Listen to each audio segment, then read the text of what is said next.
Hey guys, Harry here, back with a tool video.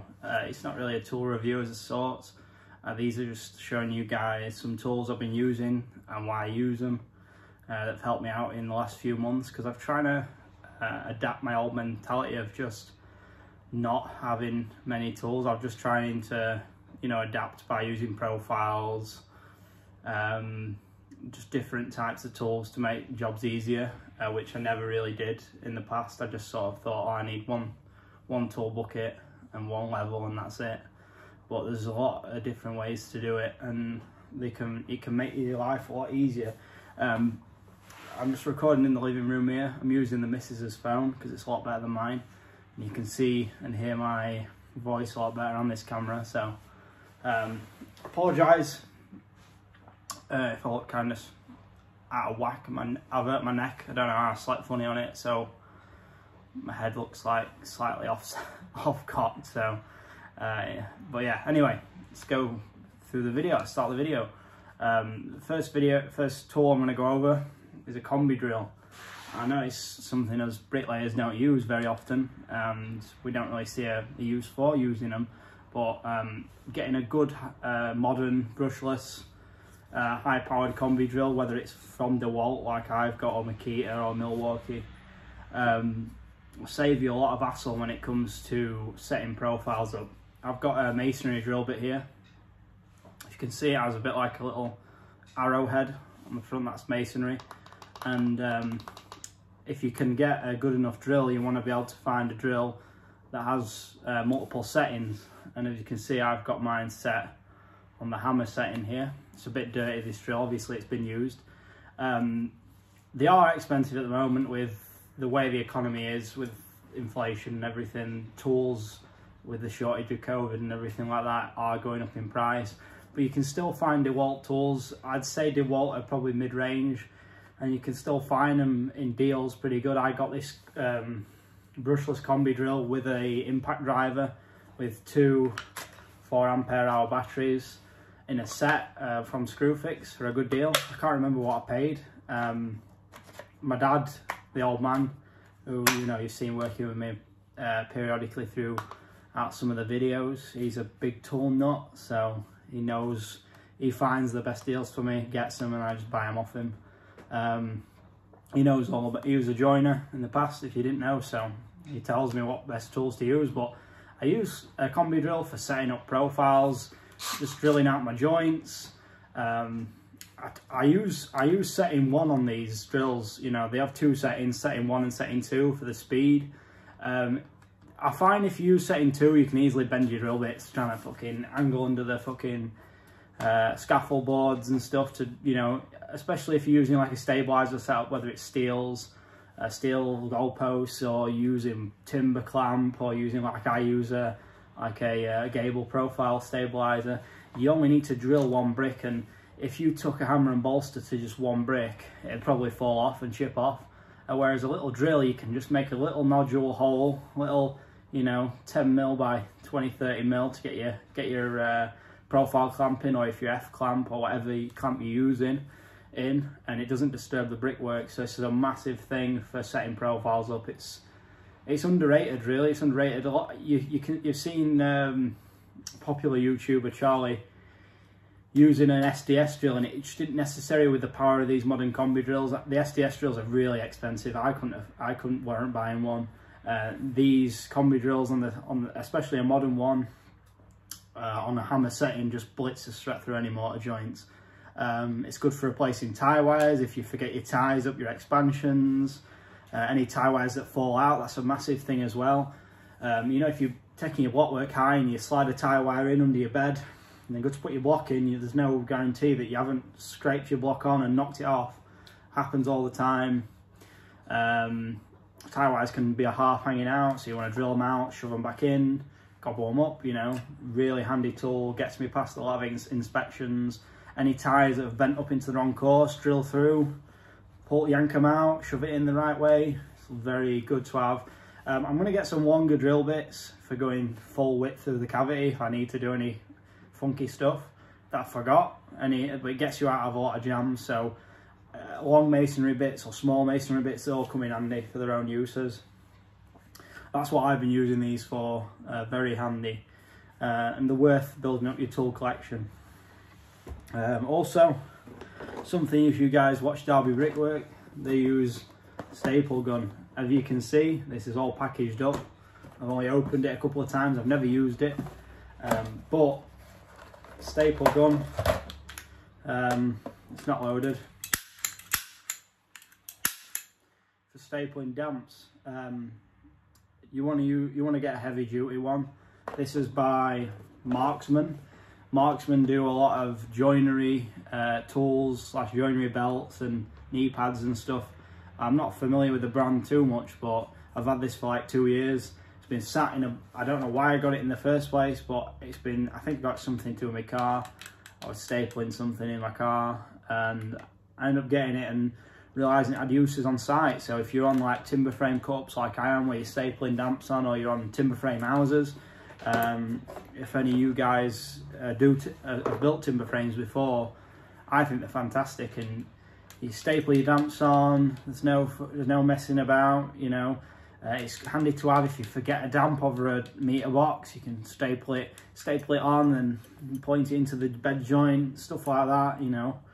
Little tricks like that, and they just come in handy. This is probably most useful on more or less most sites that have radon barriers at damp. Staple them on all the way across. You ain't going to mess around trapping them with bricks that always blow off anyway, because them damps, especially on long runs, act like a wind sail. So yeah, it's really handy tool to have. I've obviously not used it, but I'm going to put this in my toolbox, or I'm going to put it in somewhere, and I'm going to use it on Monday. I'm going to staple another damp on that cut up you saw last video. I've got 2 to do, two big top outs, so you know, a good week's work using this will be handy. Also, something as well a lot of people don't discuss on YouTube, mortar guns. I've used loads of these over the years. I've used, I bought 2 by Faithful mortar gun. This is a cheap, this is Amtech one, £12 it costs, full set, everything comes in it, £12. This little device here, this little scoop is so underrated. Use it. It helps you fill the gun so much easier. And the only reason you'd ever use one of these if you're doing any pointing jobs, I don't undertake work like that, but I know there's a lot of guys who do, so it's a really good thing.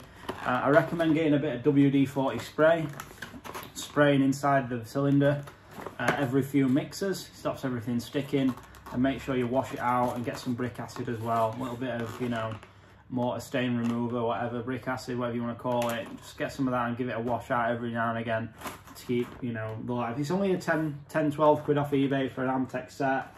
Obviously comes with different joint sizes. You can get ones where with the Faithful, where you cut it to size, but these 2 cover most of your bases.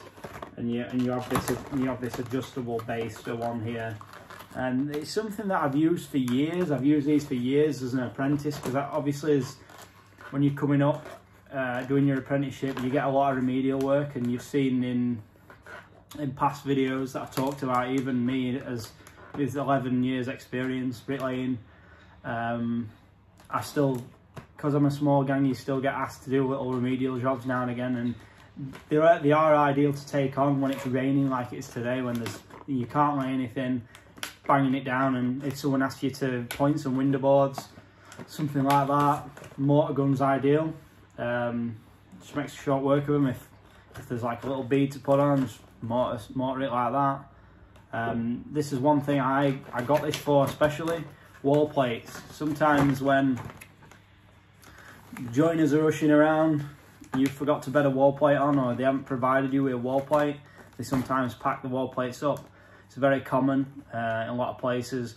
Just put a few packers under it and expect you to joint it later on, and without one of these, you're screwed. It takes ages, and a lot of time you'll get a price for putting a wall plate on, but if you don't end up putting it on, you'll have the price to fucking point it.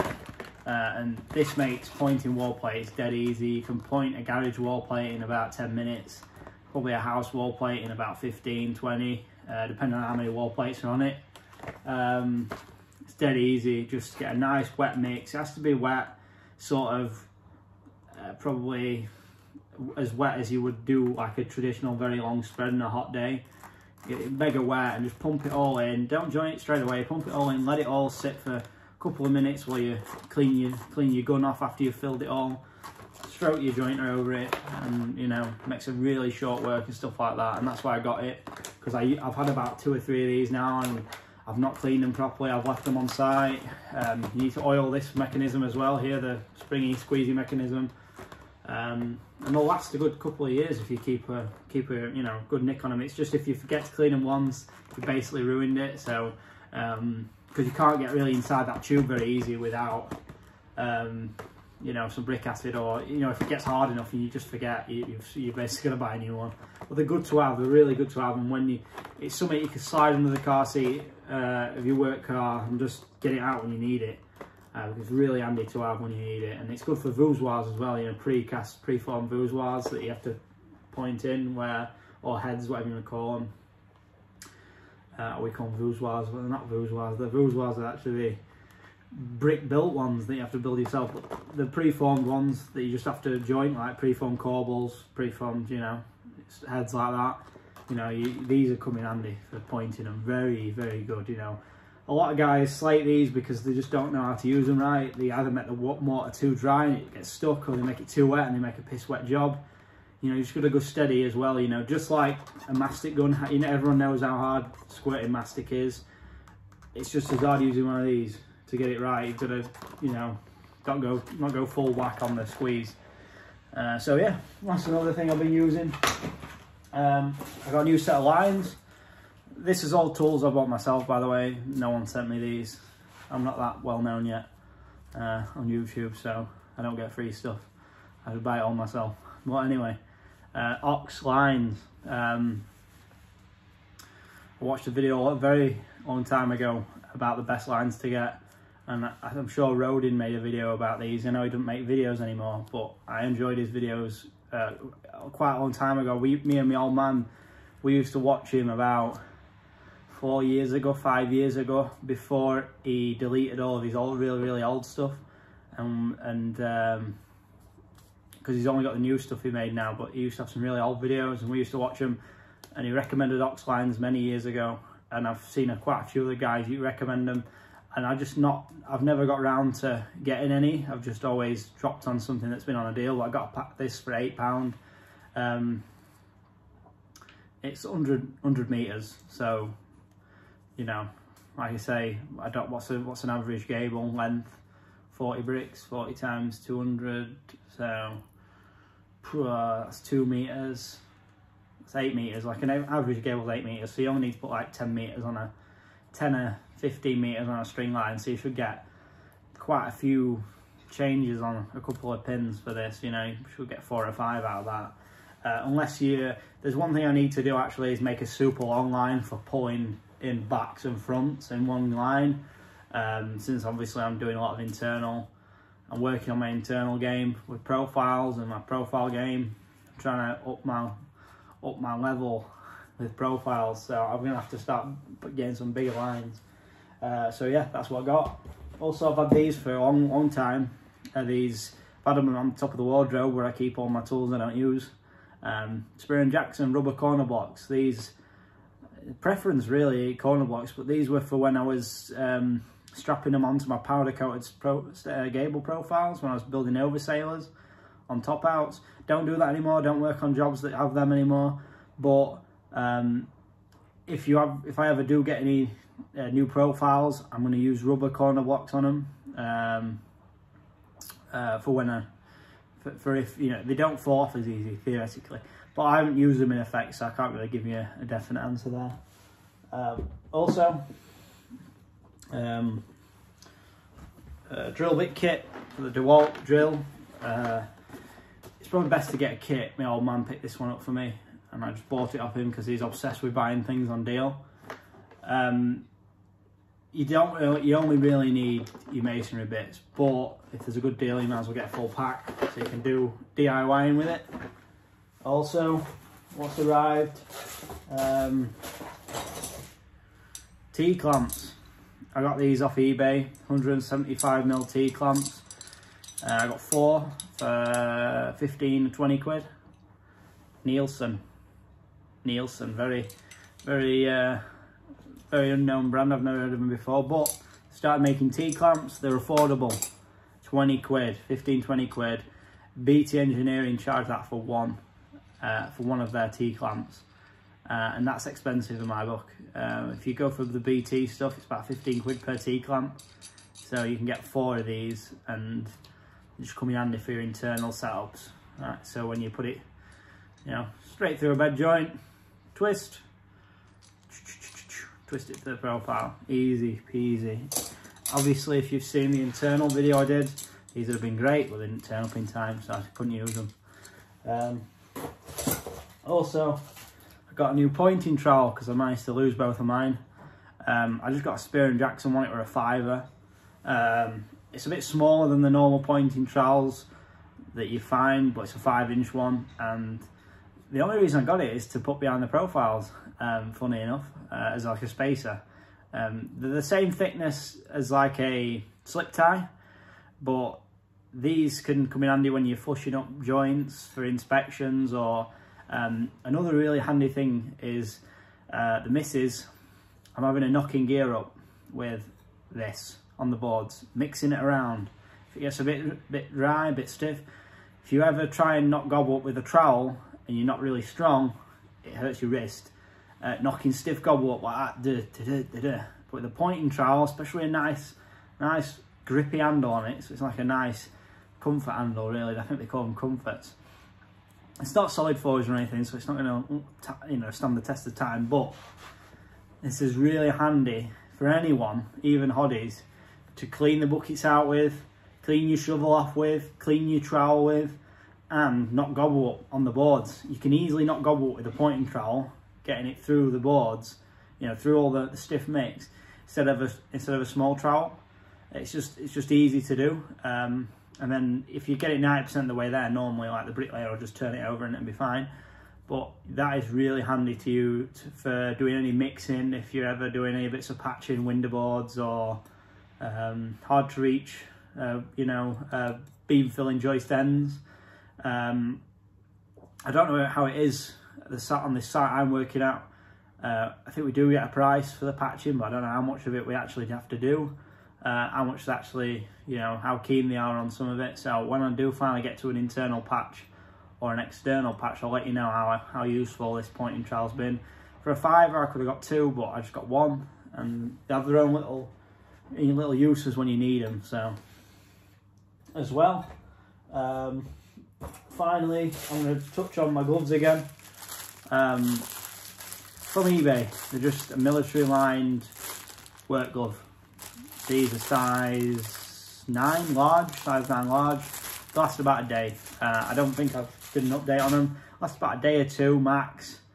If you're really grafting, they'll only last a day. If it depends how many bricks you lay. Last a day or 2, but they fit very well. They don't feel like you're wearing gloves. That's the thing I like about them. They're about 40p a pair, 35p. So once you've laid 1 brick in that day, you've paid for your gloves. So don't worry about weight. They don't last a week, whatever. They're good enough for what I like and they look cool. So that's why I use them. And then I'll just go over again. This is the trowel I'm using at the moment. Obviously mine's a little bit more used. This is a brand new version, the Tyzac. I've done quite a lot of videos on this trowel. The lift on it, it's, I'd say it's a little bit flatter than a Marshalltown, but it's not mega high. But I'd say it's a little bit of a lower lift than a Marshalltown. I watched Bricklaying Worldwide's video on trowel lifts and how different trowels will feel different when you first get a new trowel. And I'd say the biggest thing that will make you like or dislike a trowel is the handle, how the handle is, the thickness of it, and the texture and how it's shaped.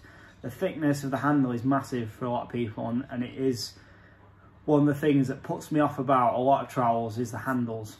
I know there is ways to change handles. I'm not that much of a bricklaying nerd or a trowel nerd that I know how to do it yet, but I will find out, and I'm going to make the ultimate pick and dip trowel eventually. Obviously I made that video about 6 months ago when I was a bit new to YouTube and a bit new to actually messing with trowels. I used the wrong grinding blade on trying to make a pick and dip trowel, and I completely caned the temper off of it.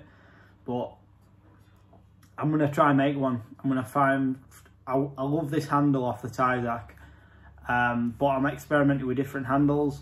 I've ordered a W Rose narrow London. This is a wide London. A narrow London is, as it says in the name, it's just a bit smaller. Instead of it being like a 5-inch, it's like a 4-inch normally. I've ordered a 9-inch narrow London by W Rose with a soft handle. Soft feel, whatever you want to call it. It's this rubberized material basically. Some call it comfort, some call it soft feel, some call it Durasoft.